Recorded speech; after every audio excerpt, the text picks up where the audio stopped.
Good evening, ladies and gentlemen. Welcome to episode 6 of the Kickoff Show. Isaac Caetano, Ed Estrada, and myself, Ed Diller. A lot of happenings going on. With that, um, I'm sure everybody's heard the news coming out of Section 9 football. I'll give it to Ed Estrada. He could fill us in, and we can move on to some more enjoyable topics. Ed? Yeah, so what we'll mention is that obviously there is an ongoing investigation involving the Newburgh varsity football team. Last week, unbeknownst to any of us here, obviously, there were a couple of players who did not partake in the game against Kingston, which was a big win for the Goldbacks, and really put them in a nice spot as far as seating is concerned for Section 9 football. There seems to have been an incident that involves several players in regards to a violation of the school district's code of conduct.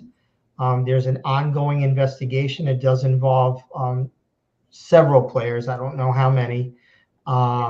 And with that being said, Newburgh will not be playing its non-divisional game. Remember, it's a non-divisional game against Lourdes tomorrow. So it doesn't. It's officially a cancellation because it is not a divisional opponent. There's no forfeit or anything like that. I believe out of an abundance of caution, the JV game has also been canceled, as well as some other events over there. I did confirm with Section 9 earlier tonight that I believe Newburgh has requested not to host the Class AA final, which they were in line to do in a couple of weeks. And that game has officially been taken by Dietz Stadium in Kingston. It'll be nice to have a playoff game back up in Dietz. Crazy how that worked out.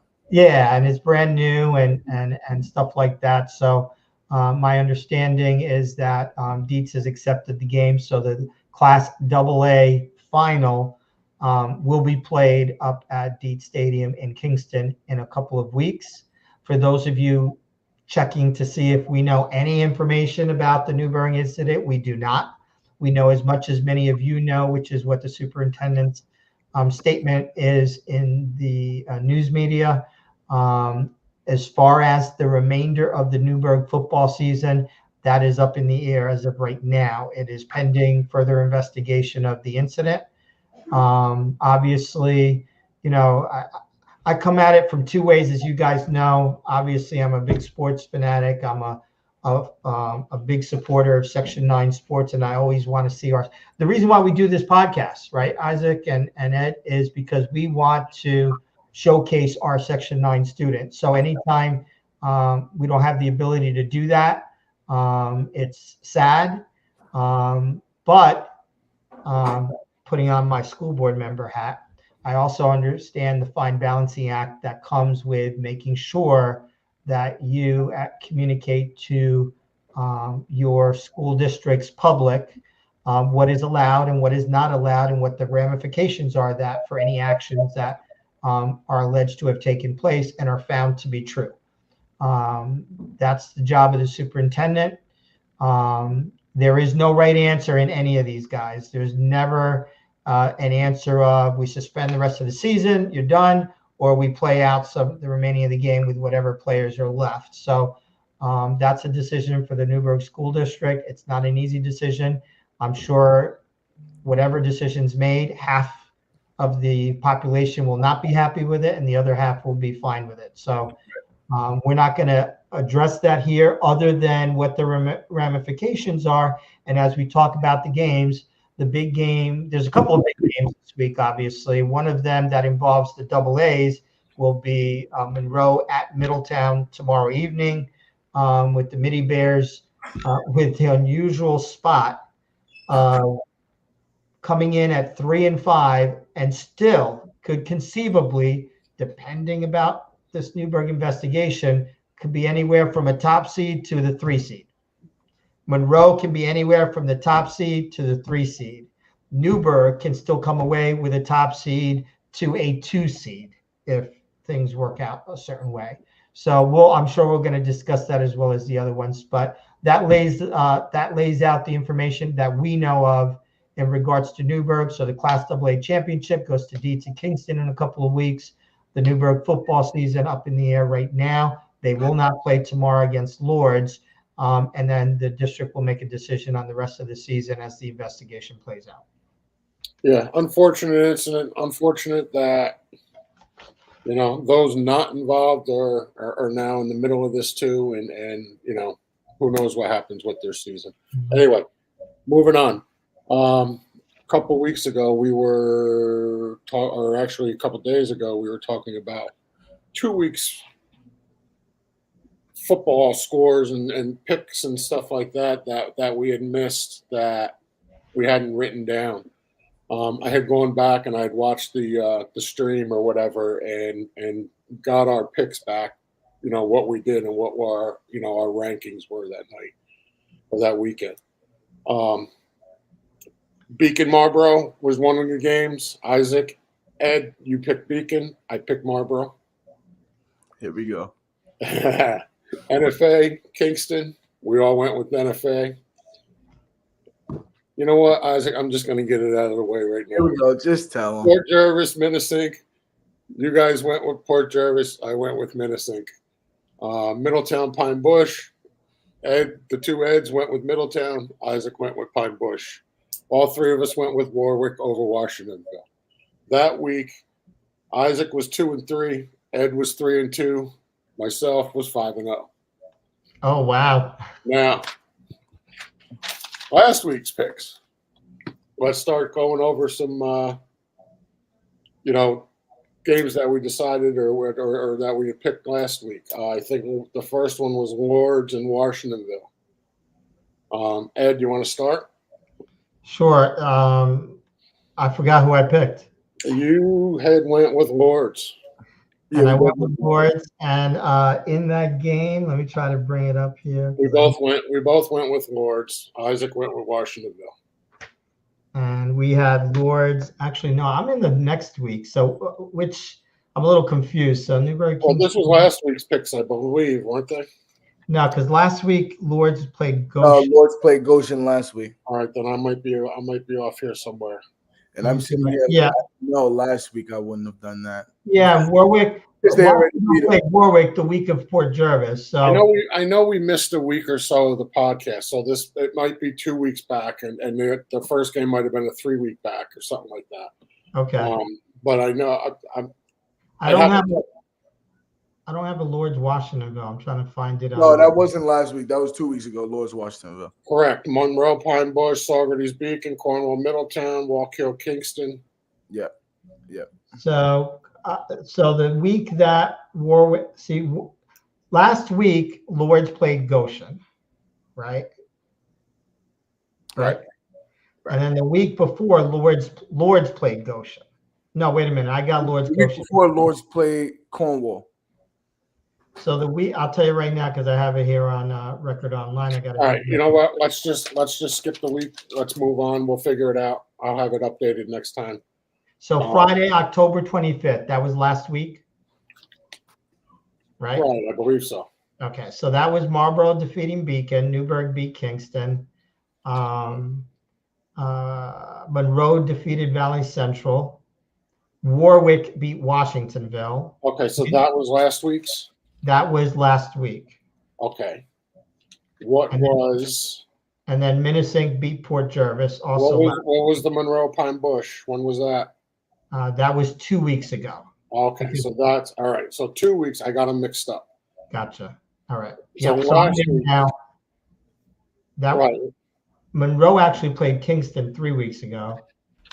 Warwick, let's see. Cornwall played Lords. Yeah, that's 3 weeks ago. Last week was the Beacon Marlboro games. When was Wallkill Kingston, Cornwall, Middletown? That was 3 weeks ago. I'll tell you right now. I'm going to go. Because I believe we missed a week in there. Yes, you're right. But I'm going to bring it up now. So if you guys can bear with us out in podcast land, we'll get this straightened out for you. football varsity. I'm going to look at the Lord's schedule to tell you when that was. Yeah, So fine. last week, Lords played Goshen last week. They played Cornwall the week before, and they played Walk Hill the week before that. Okay, so what happened was this was 3 weeks ago. Did I put Walk? So when Lords played, you're talking about the week when Lords played Washingtonville or Walk Hill? Lords played Washingtonville, I have. All right, that was October 4th. Okay, so So I'm going to go back. I'm going to go to the record online for that day.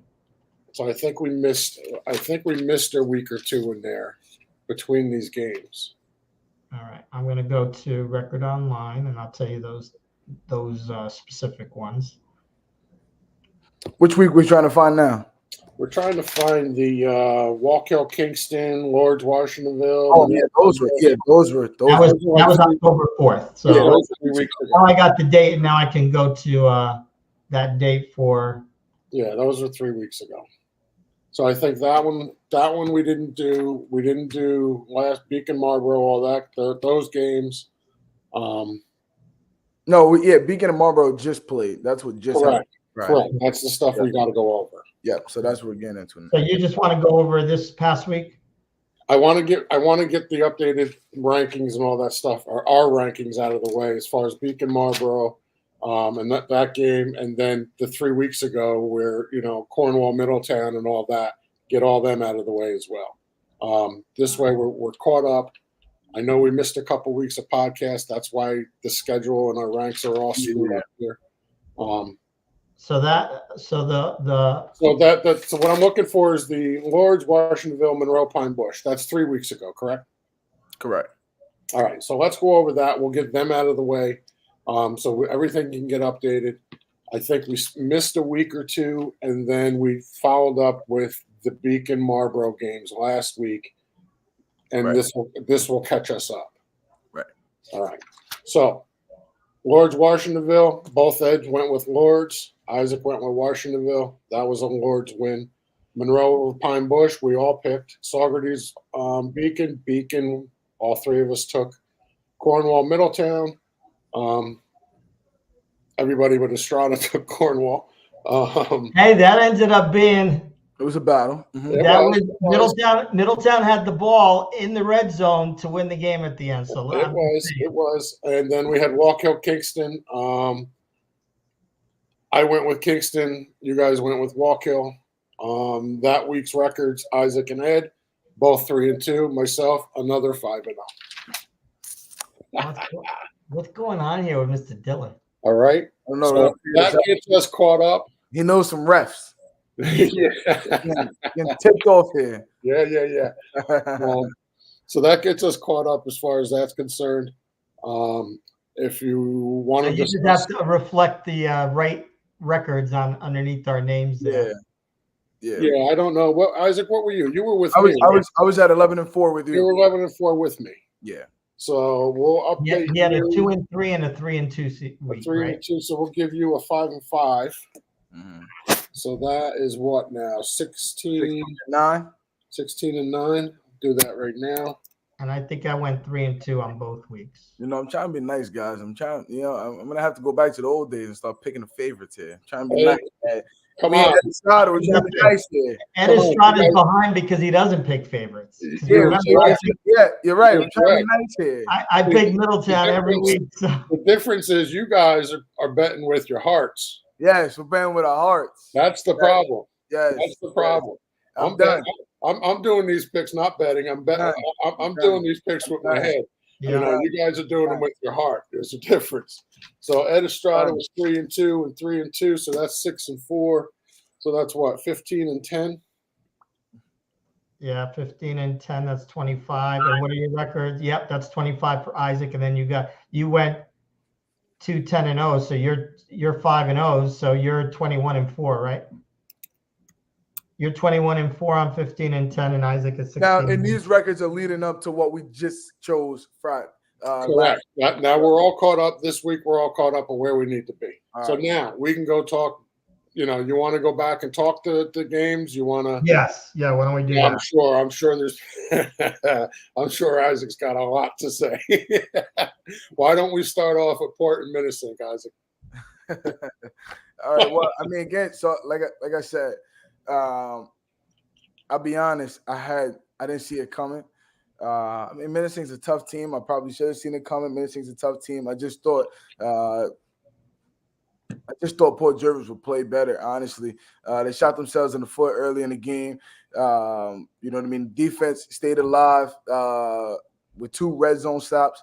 Port Jervis offense really couldn't get out of their own way. A lot of flags, very undisciplined. And I think it was a shocker for everybody. Luckily, they were able to keep it tight, 28-14, had a little chance in the end. Defense gave up the touchdown coming out in the second half. Minisink was way more physical. Port Jervis couldn't tackle. And Minisink had their way. I mean, honestly, they made it look effortlessly, to be honest. And every single time I've seen Minisink play this year, it looked the same way. And you talk about 28-14 in that game, right? The difference in that game to me was the competition leading into that game. Same thing we already talked about. I wouldn't even say that Port Jervis got stuck in the festivities. They were ready to play. They came out ready to play. I mean, they made a lot of mistakes, but they also could have been right. It was a long ceremony. But when it came to game time, Minisink was just playing at a completely different speed. And it's a speed that you're not used to when you just get back from playing teams like Saugerties, Liberty, Newports, and then you got to play Minisink, who's been playing Pine Bush, Newburgh, Cornwall, Monroe. It's just tough, you know what I mean? And you saw that difference in competition on Friday night. So I'm curious to see where the Raiders have from here, and also curious to see where Minisink have from here, because that Minisink Valley team that I saw on Friday looks like a team that can compete for a championship. Yeah, they got. I'm sorry. Go ahead. I think Minisink had come in there with something to prove. They were there to play the spoiler for the night, and they knew it. I mean, they knew it, well in advance that they were getting a home game. They're not the home game, but the opening game in the new field, and that was probably their season goal. One of them was to play spoiler that night.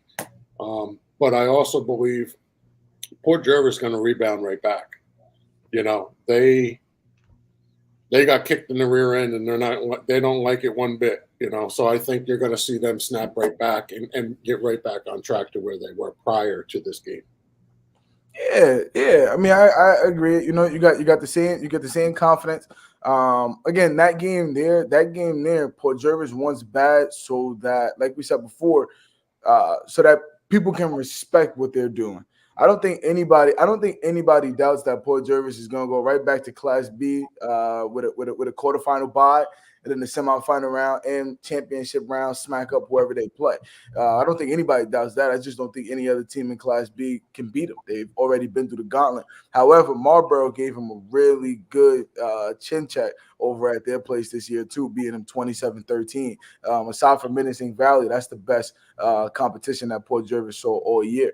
I think for Port Jervis now, though, again, could be a blessing in disguise, could be a hint at the future. You don't really know how to take that game. Could be a blessing in disguise because now you could go, okay, listen, we talk about states. We talk about getting there. We talk about first round of the playoffs, second round of the playoffs.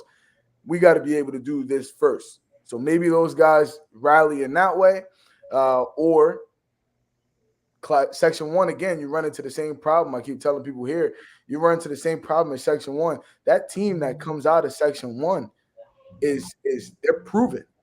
You know what I mean? They went through the gauntlet. They've played through the gauntlet. Section 1 is a gauntlet. Whereas us now in Class B, Section 9, we got to wait to get to the first round of the playoffs. Everyone else is easy work. But those Ardsley, Bronxville, whoever it is coming from over there, Westlake, they've already been sharpening their iron all season.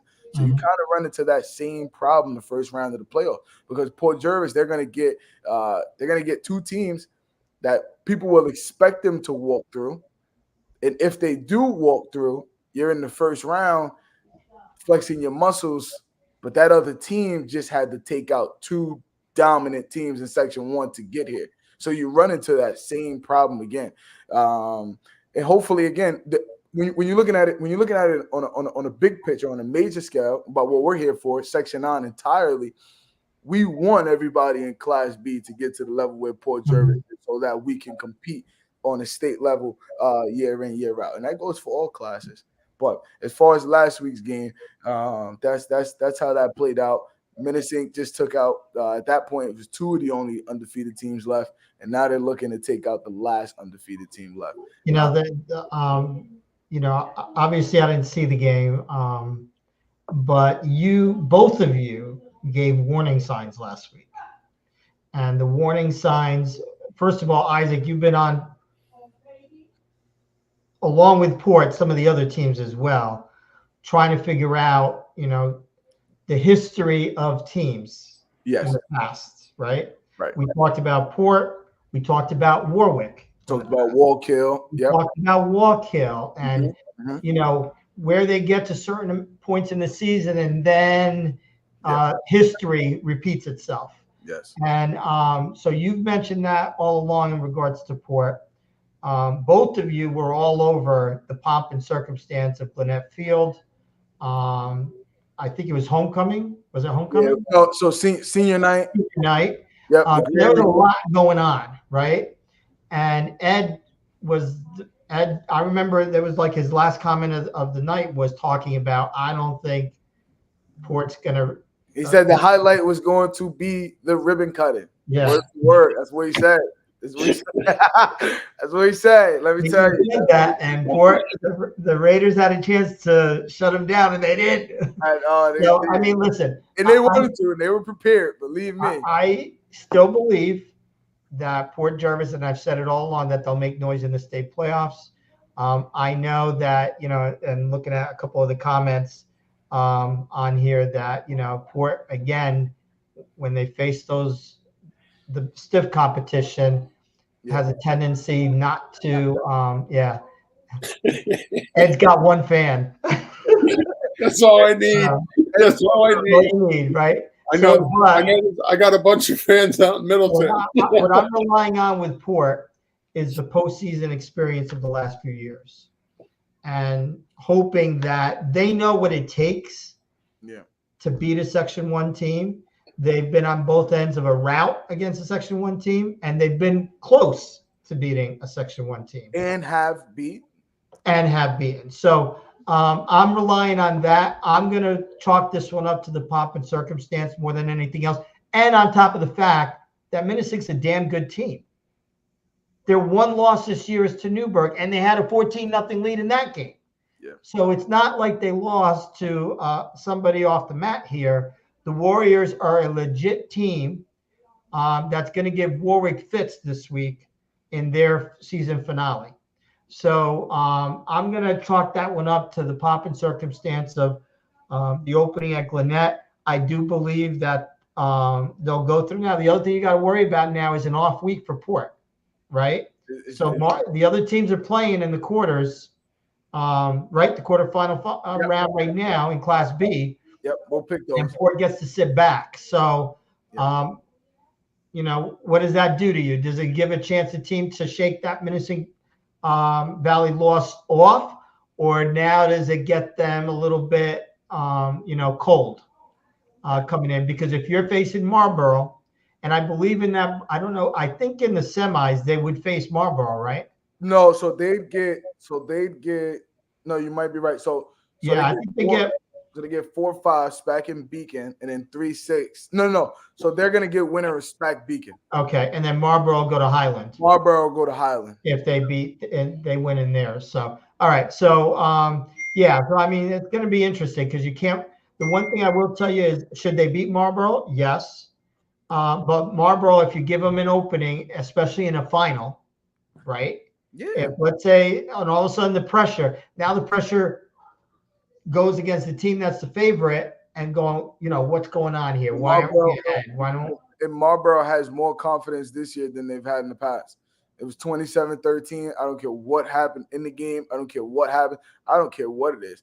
It's 27-13. That was the final. So that team has more confidence than they've had in the past. So they also Marlboro first though, assuming they beat Rondout Valley, Marlboro's gonna have to get through Highland. Yeah. Right. Marlboro beat Highland. And Highland with a game-winning touchdown. It was 10-3. Yeah. You know what I mean? And that's going to be a game as well. And then Port Jervis, not saying Highland can beat Port Jervis, not going to that dramatics, but Highland is a team you haven't saw. I mean, last year you did, and last year we all know what happened. It was a 70-3 win, but a team you haven't saw this season per se, which is always something different. Because at least, I mean, listen, Marlboro was a close game, but I'd rather go into the championship game against a team that I've played already, game playing for, than a team that. And after the opening 3 weeks for Minisink, I'm looking at their schedule now. The last 1, 2, 3, 4, for the last 5 weeks, they've given up 14 points or less defensively. So they've stepped it up. And they've scored a ton of points, Minisink has this year. Their low point was the 14 against Newburgh, but they've had 37, 36, 51, 47, 48, 34, and 28. So they're scoring. The ground game is dangerous. The quarterback is dangerous. He's one of the best quarterbacks in the league, hands down. I can't wait for tomorrow being Minisink, absolutely, to see him go against Brody Frederick in his senior year. That's going to be a show. Against the Sullivan boys at Warwick. Tomorrow's going to be good. It's going to be a fun game to watch. Warwick at Minisink Valley. That's 7:00. We'll pick that game a little bit later in the podcast. Yeah, tomorrow's going to be good. In a week that's filled with games. So I don't know, is Ed still around and just not on video, or did he step away? I think he definitely stepped away. We'll move on to our Middletown. I think we picked Middletown Pine Bush. We also we definitely did Middletown Pine Bush. We did Middletown Pine Bush, so we'll go there to start. I was surprised at the score, right? I listened to the game on War Radio with our friends over at Wall who do a nice job doing Middletown football on the radio. And the Mini Bears scored early and often. The game was 20-0 early. But what you're starting to see from the Mini Bears is a lot of depth at the running back spot. Not just Jelani Graham, but this was the Jelani Graham show against Pine Bush. He had several touchdowns, and on top of it, I think twice he scored on touchdowns that were called back for penalties and then scored a touchdown after the penalties. They ran roughshod at Pine Bush. The Bushmen had a late touchdown, I think, to finish it up 35-7, something to that effect. But Middletown has gotten hot down the stretch. They will host Monroe Woodbury tomorrow evening at 6:00 at Fowler.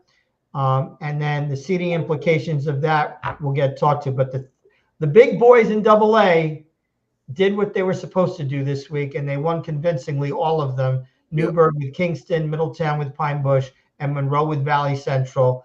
And so you have Newburgh at 4-1, Middletown and Monroe at 3-1. So the divisional schedule for the Goldbacks is done. And that leaves tomorrow's game between Middletown and Middletown and Monroe Woodbury. The winner. So if Middletown wins, as of right now, putting aside what's going on at NFA, if Middletown wins, Newburgh finishes first. Middletown finishes second. Monroe third. And so the Mini Bears would host Monroe the following week in the semifinal. And then Newburgh would host the winner of Pine Bush and Kingston. I think the Bushmen go up to Dietz, if memory serves. Let me see. Yeah, the Bushmen go up to Dietz. And that'll determine the fourth place team between Pine Bush, because both of those two teams, I believe, they are both 1-3. So the winner will have the head-to-head meeting to determine fourth place, and that team would play at Newburgh. That's going to be another game, a good one. Correct. So, that's going to be an interesting game. You got the passing attack for the Tigers against the rushing attack for the Bushmen, but you have one team going in this direction in Kingston and one team in this direction in Pine Bush the last several weeks. So that momentum has a lot to do with a lot of stuff. Middletown, it's going to be interesting that the Crusaders have had a couple of bumps in the road lately. You mentioned it, Isaac, a couple of weeks ago against Washingtonville. They had a tough win that came out of nowhere, and then completely out of nowhere with the loss to Kingston. But they did bounce back against Valley Central, a team that Middletown had beat the week before by a similar score. So, we'll pick that game, but from Middletown Pine Bush, kind of thought, Ed and I kind of thought the same way, I think, in this one in regards to what being too one-dimensional with the rushing attack for Pine Bush and whether or not they'd have any semblance of a passing game to kind of attack that Middletown secondary, which was suspect earlier in the year, but has gotten better as the year is worn on. So, but the answer to that question was no. They didn't have the passing attack to be able to do that. They relied on the rushing attack, but right away, Middletown's running game kind of ran away with that one. And 5 turnovers. And 5 turnovers. Every time they had an opportunity. Anytime you take the ball, I mean, that's 5. What did Pine Bush lose that game? What was the final? 35-7, I think. Let me see. 35-7. So they lost by 4 touchdowns. Got the ball. Yep, 35-7, and that was kind of like an okay touchdown at the end. Middletown and got the ball taken away from him 5 times. Yeah. So the opportunities that were there to make that crazy comeback or win was taken right away from him by the defense. So and a couple of those turnovers, I think, were around the Middletown 30-35. I told, and I also said that last week. I know I said that and then picked against Middletown, but yeah. I'll say it again, right? Last week, Middletown was, what are they, 3-5 now? So last week they were 2-4, right? No, they were 2-5 last week. 2-5. They were 2-5 last week. And I said that by the end of the weekend, which here we are at the end of the weekend, at the end of a whole nother week, that 2-5 record could be nothing. It could be nothing. And here we are again heading into Monroe Woodbury, where that 2-5 record, 1 in whatever they started, 1-4, could mean absolutely nothing. So they started. Think about it. Middletown could be the 4-5, barring what happens with Newburgh, but they could be the 4-5 2 seed and the 4-5 1 seed if crazy stays crazy. Yeah. So it's a good thing for Middletown, and I'm curious to see how they come out in tomorrow's game. It's been battles between Middletown and Monroe these past couple of seasons. Mm-hmm. It's been fun ones. And just like rivalry games, like we always talk about, this is another one of them where it doesn't really matter the other team's record. It doesn't matter the other team's record. I'm expecting tomorrow to be a football game, regardless of who's playing better than who. I'm expecting tomorrow to be a good game and go down to the wire. Mm-hmm. Still, right now, I don't know who I'm going to pick, so we'll figure that out later. Ed, Middletown, Pine Bush. You know what? Same thing we said last week, that Pine Bush is a running team. You key in on the run, you're pretty much going to stop Pine Bush. And with Middletown, we've covered them for how many weeks now? Mm-hmm. Streaming their games, and each week they just keep getting better and better and better. I don't think it was really all that much of a surprise. Yeah. And then so those are the 2 games, and then we picked. What other games did we pick? We did Beacon Marlboro. Yeah, Beacon Marlboro, NFA Kingston, Port Minisink, Middletown Pine Bush, Warwick, Washingtonville. All right, so we got Warwick, Washingtonville, Beacon, and Newburgh to talk about before we get to this. We'll talk about NFA Kingston briefly because I think that was pretty much the Goldbacks, 32-14. And that's, as I mentioned at the start of the podcast, and that's even with some players having not played. Correct. For the Goldbacks. So, they did what they're supposed to do. The Goldbacks, are always seem to be there at the end. They come in with a record of 6-2 right now. Their only losses were back-to-back against some of the elite teams in the section with Cornwall and Monroe. Both of them, by the way, home games. So, they have not lost on the road, obviously, so far. And so, they had a little hiccup a couple of weeks ago against Pine Bush where they kicked the last-second field goal to win that game. Otherwise, we'd be talking about the Monroe-Middletown game actually deciding the top seed Right. Had they not kicked that field goal at the last second. But who knows what's going to happen with the Goldbacks moving forward. But a solid outing by Coach Bianco and his team this past week against Kingston. I updated my record to 18-12. You updated your record to 18? Yeah, it was 16-9, 2-3 last week. So it's 18-12 for me. And then you were 3-2, but that's not the right. That should have been 25 games. You can't have 30 games, so you got to get rid of that 3-2. Wait, get rid of what? Which 3-2? Whatever one you just added in, you got to get rid of. I updated the score. It was 16-9?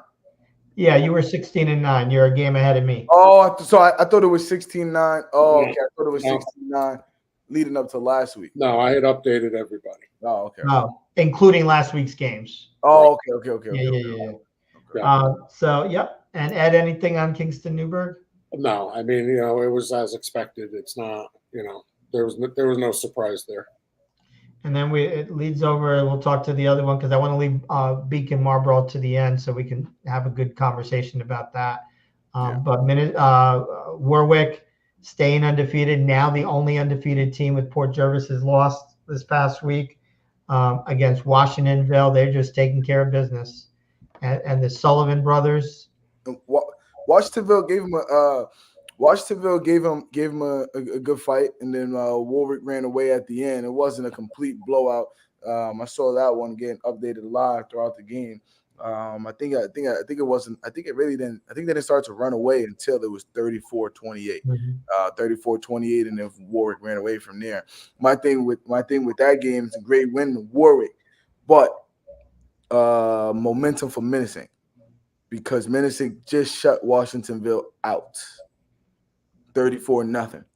So you allow Washingtonville to score 28 points, right? So they scored more than Minisink, and that's what they're expecting to do tomorrow. But tomorrow we get the answer to what we've been talking about, just like we talk about with history repeating itself. Defense. So is Warwick going to bring the defense to Slate Hill tomorrow? If they do, I agree 100%. If they do, then we'll see. We'll talk about that when we make those picks. But that was a good win for Warwick, taking care of business, going 8-0, and heading into this week stainless exactly as they wanted, heading into a big game, one of the biggest games they played in a while. I agree with you. It's going to be interesting how Minisink defends the Sullivan brothers for Warwick. And if they can do that, if they can stymie the passing game even a little bit, Minisink likely is going to score, right? Because, I mean, even in, like you mentioned, they gave up 20, Warwick gave up 27 against Washingtonville. They gave up 28 to Pine Bush. They gave up 30 points to Lords. And at that time, Lords was winless. And having trouble scoring.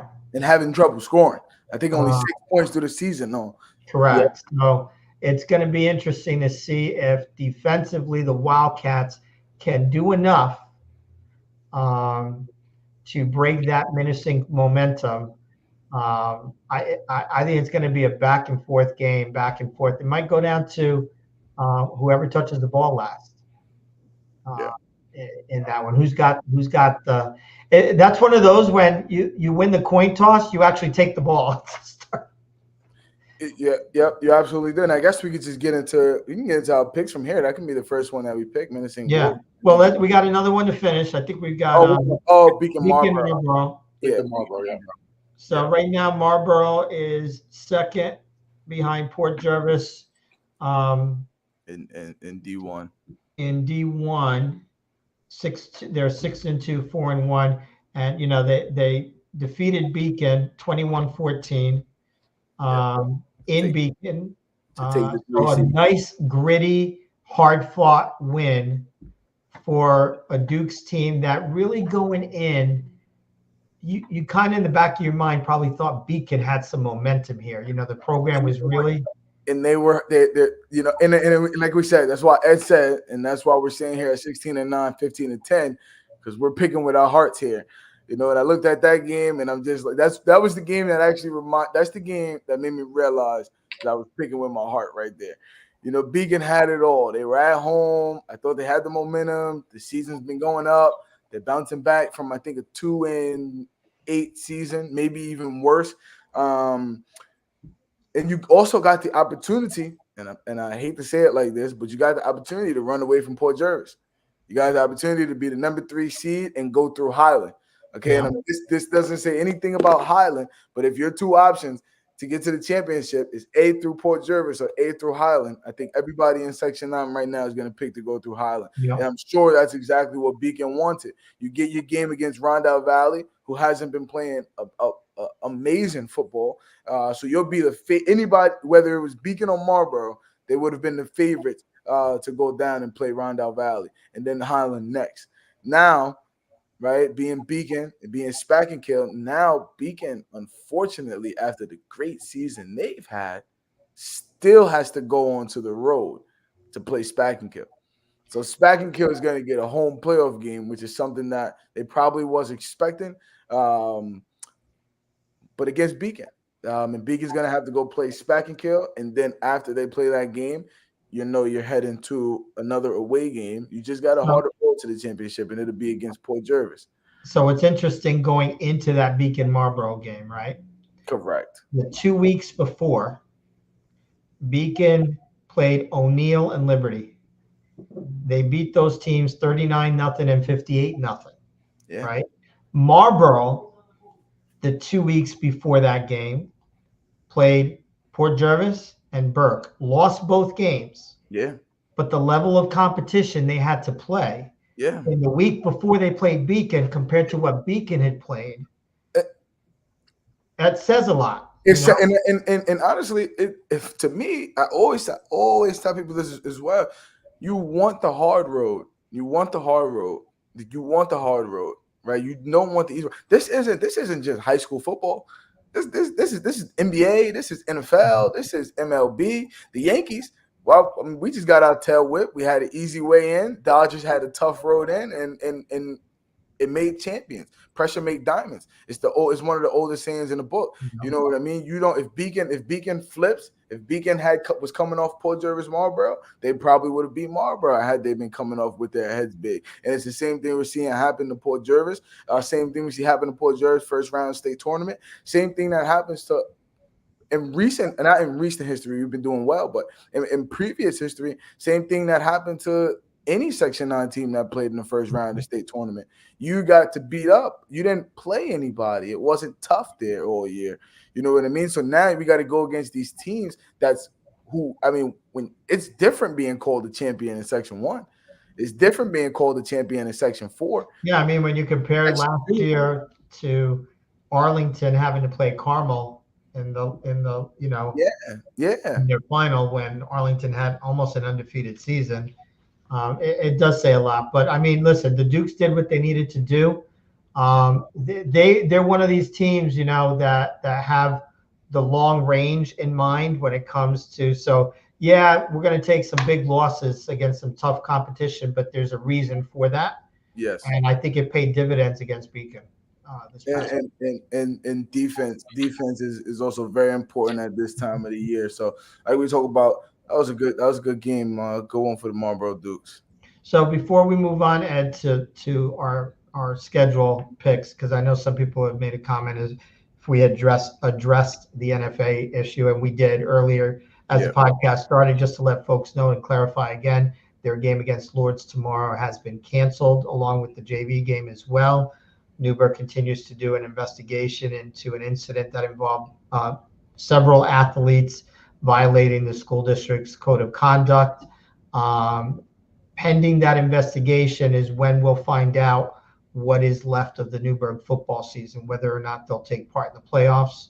That's up to the school district, and that will not be determined until the investigation is over. And the other bit of news that we covered at the beginning of the podcast was that Newburgh was scheduled to host the Class AA championship game in a couple of weeks. They have asked and been released from that commitment. And so the Class AA championship game will be played at Dietz Stadium up in Kingston in a couple of weeks. So that kind of summarizes the Newburgh incident for now. So now we move on to what's going to be a great week of section. Amazing week. I can't wait. I thought I was happy last week. This week is really gonna be fun. This week is really gonna be fun. I'll be. Are you guys streaming tomorrow? We will be streaming that, Monroe. Right. So for those of you out there and Yep. have nothing to do on a Friday night and want to join us, 845 Sports Nation, along with MIDI TV on YouTube, both on YouTube channels.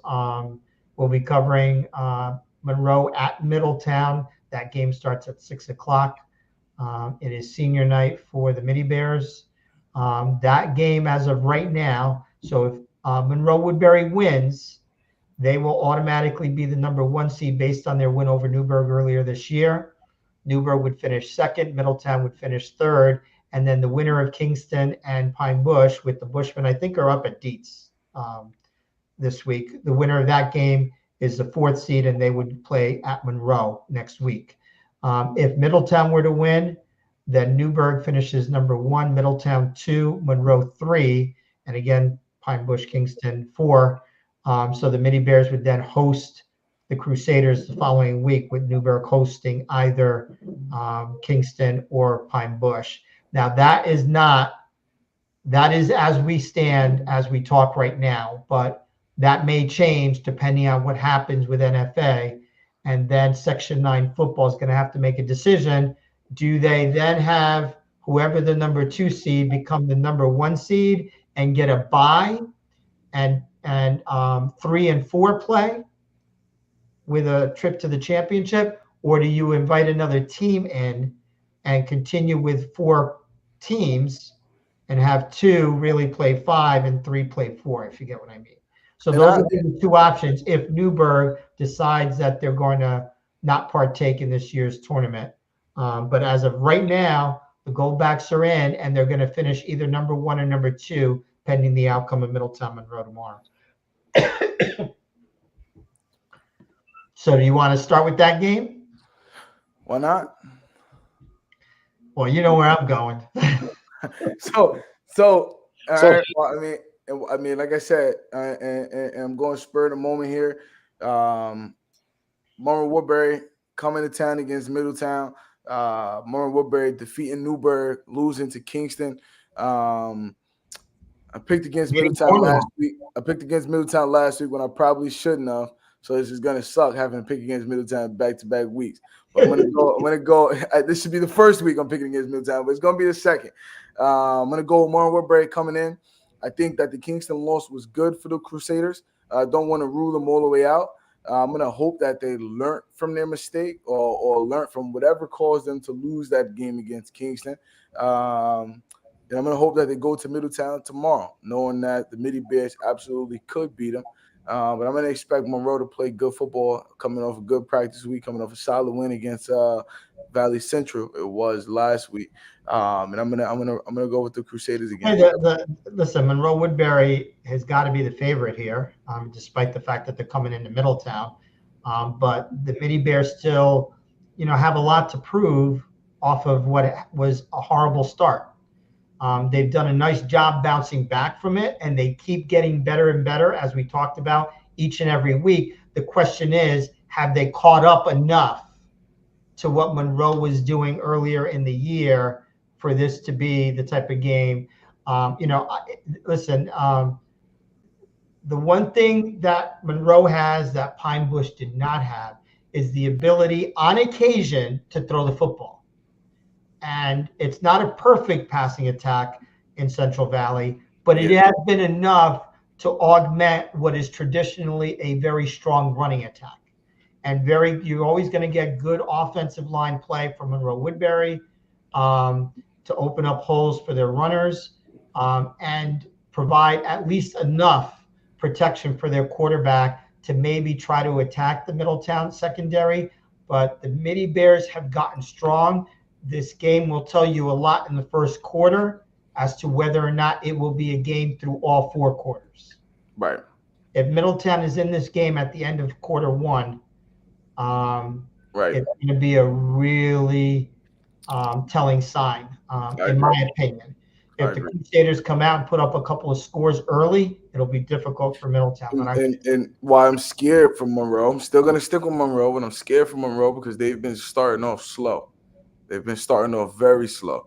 So in Middletown, also the defense is picking up. We know Monroe football, right? Traditional, we talk about under 21, but they can't give the ball up to the midi-bid defense. The offense feeds off of that. And I know the defense is going to come ready to play tomorrow. So that's the one thing that worried me about Monroe and Woodbury coming off to a slow start. And we'll see what they do tomorrow, Ed. I mean, that defense for Monroe this year in 8 games, 14, 9, 0, 14, 15, 12, and 13. They've only given up more than 15 points once this year, Monroe Woodbury. So that is a strong, and against a good schedule, right? Cornwall, Newburgh, North Rockland to start the season. So it's not like they're playing patsies each and every week. So they've done it, but they've also had a couple of bumps in the road offensively. So again, I think it's a first quarter game for me. At the end of the first quarter, we'll know if Middletown's going to hang for the remainder of the game. Yeah, I'm going to take the upset. I'm going to go with Middletown as well. Ed's only picking that because he got the elevator ride today. They finally got an elevator at Fowler. Oh, it's done? Finally. Done. Nice. Finally. Nice. Now my foot can heal. So next up, I'd like for us to switch over to Minisink Warwick. Okay. Right, because that's going to be, you have the only undefeated team in Section 9 headed to Minisink, arguably probably the 2 hottest teams right now in Section 9 football. So tomorrow, I'll set the tone with it. Tomorrow, I'm going to go with Minisink. I'm going to go with the home team. I'm going to go with Minisink Valley to defeat the last undefeated team left in Warwick and be the number 1 seed in D2 and play Lords in the semifinals. So if tomorrow comes down for me, same thing Monroe and Middletown does. I think tomorrow's going to be very anticlimactic. I think tomorrow is going to be one of those days where you expect a shootout, but I believe it's just going to be 2 clean wins. I think that if it's a shootout tomorrow, if Warwick Minisink, if I'm wrong and tomorrow's a shootout, then Warwick's going to win the game. I don't think Minisink's going to outlast Warwick. I think if it's a shootout, that means the Minisink defense is absent, and that means Warwick's doing whatever they want. And if Warwick does whatever they want, they have the tools offensively to take that as far as 60 points if need be. But I don't think that's going to happen. I think Middletown is going to come up with whatever scheme. I mean, not Middletown. I think Minisink's going to come up with whatever scheme they come up with. And I think, again, it's going to be business as usual. I think they have a lot of momentum coming off snapping Port Jervis' streak. They want to do it again. And they also know that if they lose this game, and not even that they're scared because Minisink gives this team good run for their money, but Minisink simply knows the difference between being the number 1 seed and playing Lords and being the number 2 seed and going through Cornwall in that semifinal round. And I think tomorrow, Warwick, again, I think history, I think the experience from these Minisink players playing in this round of playing in this playoff level game is going to help the Minisink Valley Warriors find their way to a win against Warwick tomorrow. So like I said, if I'm wrong, then Warwick will win, but I don't think Warwick is going to get as many opportunities to be as high powered as they want to be tomorrow. And I think that's going to lead to a Minisink Valley win. Ed? You know what? I'm gonna just like I did the first game, I'm going to go with the underdog in this game. I'm going to take Warwick to remain undefeated. So how are they the underdog? They're undefeated. Well, I understand that. I mean, yeah, they're undefeated, but they're going to Minisink. And after what Minisink just did last week, yeah, they got high expectations this week. And, This is like if this was a betting app, it would definitely be even odds. It'd be -110, -110. I don't know if that would be. I don't know if those would be the odds. I honestly believe Minisink is probably going to be the favorite team playing at Minisink after coming off of a win at Port Jervis. Warwick is 8-0. I understand. I understand that. I understand they're 8-0, but I look at them as the underdog coming into this game. This game. I'm not saying or any other game or the season or anything else like that. Yes, they're 8-0, but coming into this game, I look at them as the underdog. Period. Mm-hmm. You know, I'm not saying that's they're having a great season. I agree. That's perfectly fair. They're on the road. They're against a team that's 7-1. Yeah, and they're coming off of a team that just, and they're coming off. You know, Minisink's coming off of a win over an undefeated team, playing in Minisink. You know, to me, that's a favorite. You know, I don't care if you're 8-0. That doesn't matter. You know, yeah, great. You're 8-0. Did you play top-notch schools? Did you play Port Jervis? Did you play all these other big schools? You know, we just got done talking about how the level of competition coming into a game. It's you know, you can be 8-0 and not play the same level of competition. And I don't go back and look at Warwick's record or who they played yet. But, you know, 8-0 is great. It doesn't mean anything. You still have to play the bigger teams, and this, I believe, is one of the bigger teams. And this is why I'm saying Warwick's coming in as the underdog. I'm taking Warwick over Minisink. Isaac, in the game against Port Jervis, did Minisink turn Port over? Oh, yeah, they did. I think that's the difference. They turned them over. If they turned them over, I want to say 3. Because, all right, so it was. I think it was 3 because of the interception at the end of the game, but it was definitely 2. It was definitely. I know one fumble happened right in front of me. Absolutely, one interception. And then Port turned Minisink over as well. Once or twice, but at least it was definitely 2 turnovers by Minisink. So I think whoever wins the turnover battle is going to win this game because when you and Warwick is a little bit more susceptible to that because they throw the ball so much more than the Warriors do.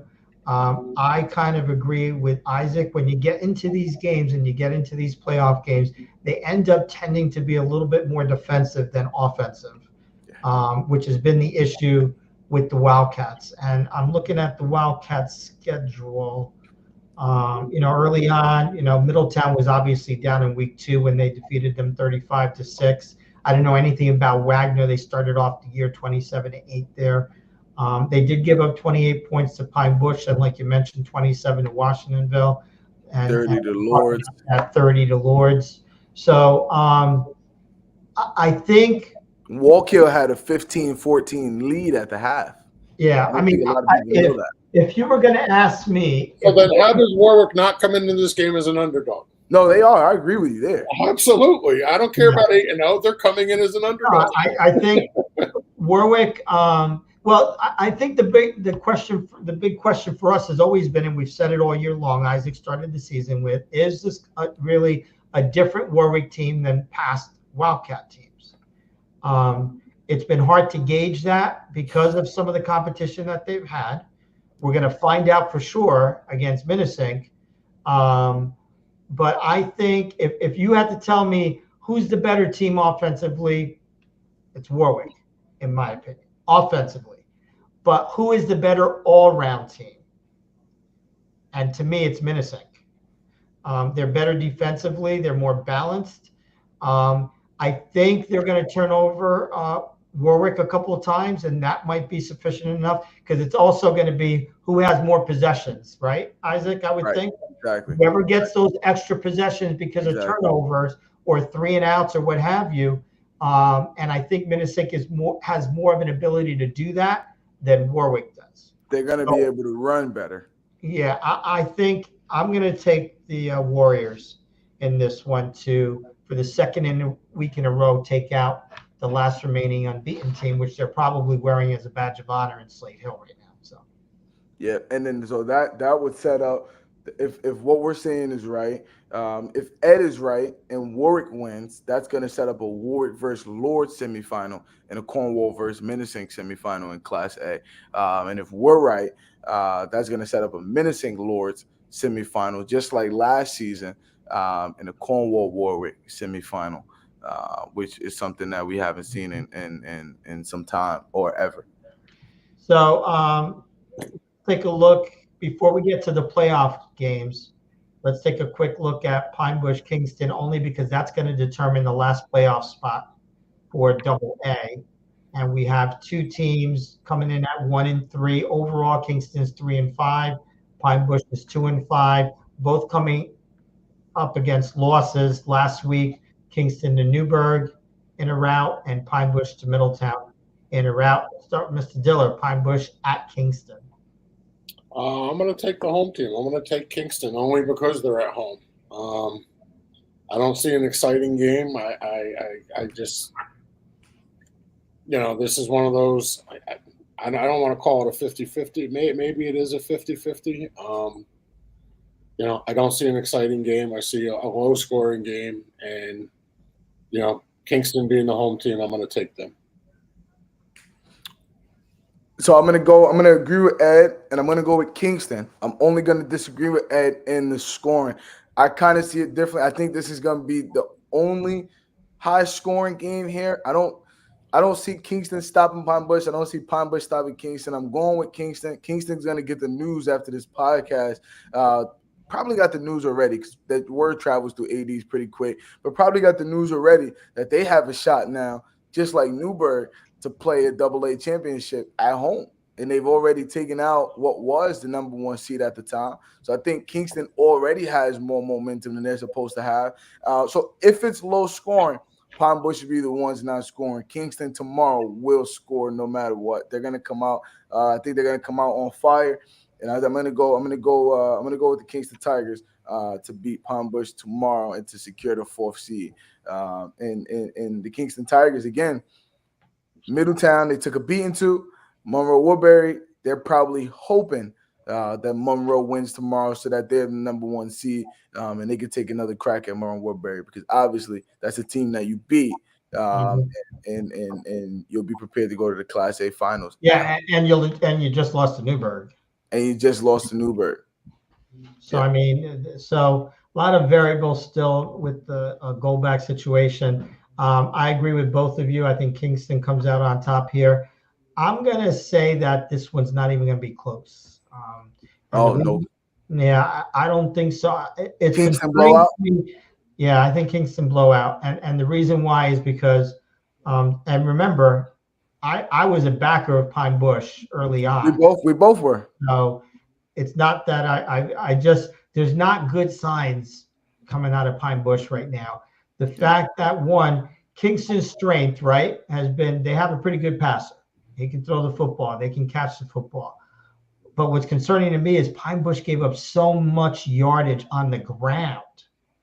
So now if you got a good passing attack from Kingston, and now they might be able to run the football because Pine Bush couldn't really play run defense last week, that's a problem. So I don't think – and then – if you're Kingston and you start to get the ball rolling and all of a sudden you're up 7-0, then you're up 14-0, how does Pine Bush come back? They got no passing game. Yeah. So to me, it's got the telltale signs of a blowout. So I'm going to take the Tigers. And if all three of us are right, then it'll be Newburgh, Middletown, Monroe, and Kingston, not knowing what the order is on the top 3. But let's say if it's Monroe, then you'd have Kingston at Monroe, Middletown at Newburgh. And if Middletown wins, you'd have Kingston at Newburgh and Monroe at Middletown. That's what those 4 would be. So we got a couple of playoff games in Class B, right?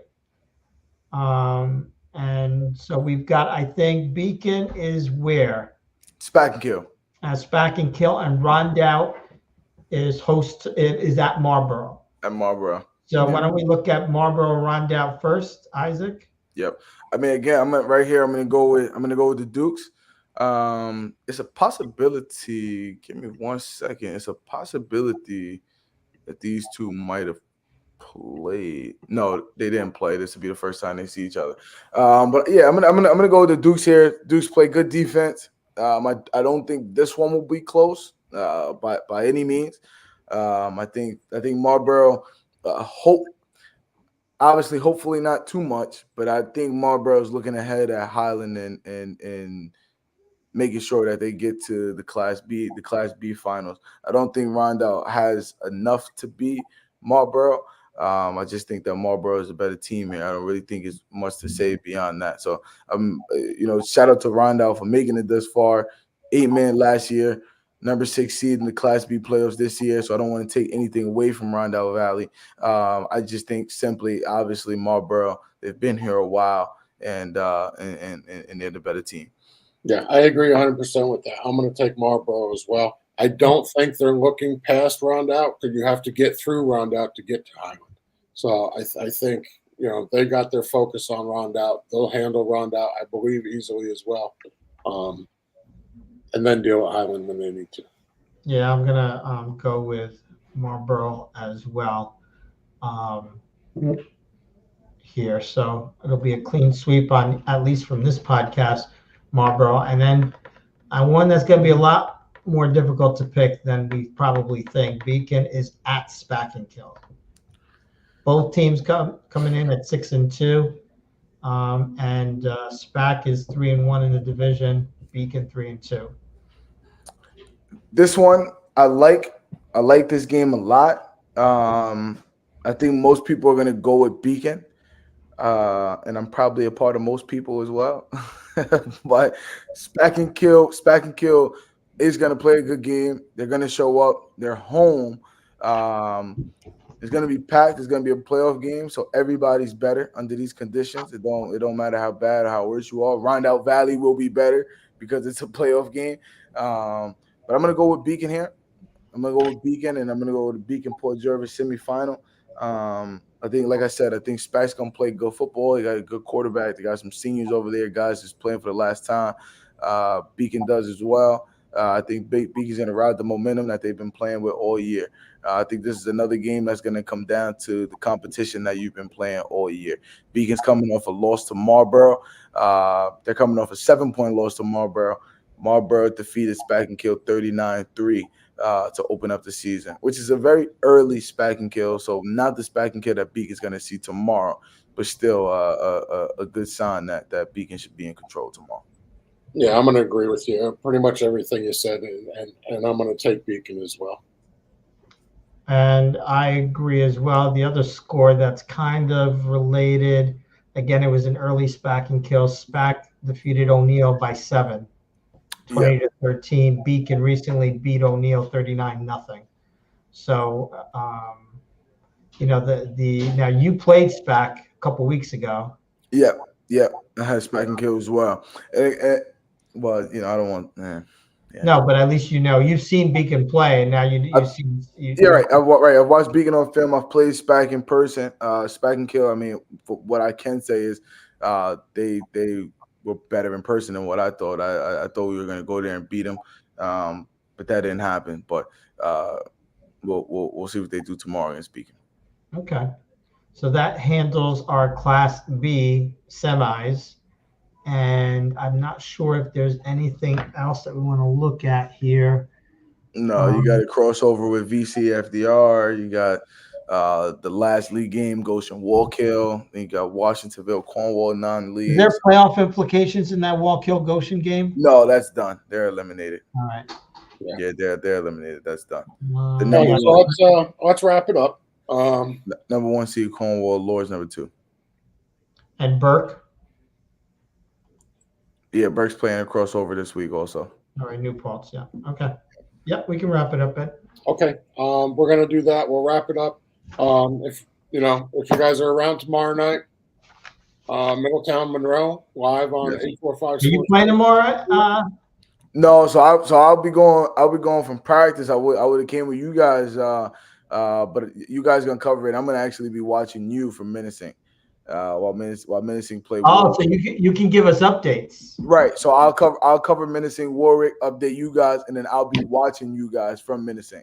So folks out in Podcast Nation, 845 Sports Nation on YouTube tomorrow, or MIDI TV on YouTube tomorrow. You'll get Monroe Woodbury at Middletown. That's 6:00, and Isaac will be feeding us some scores from Slade Hill, Minisink Valley, and Warwick to determine the champion there.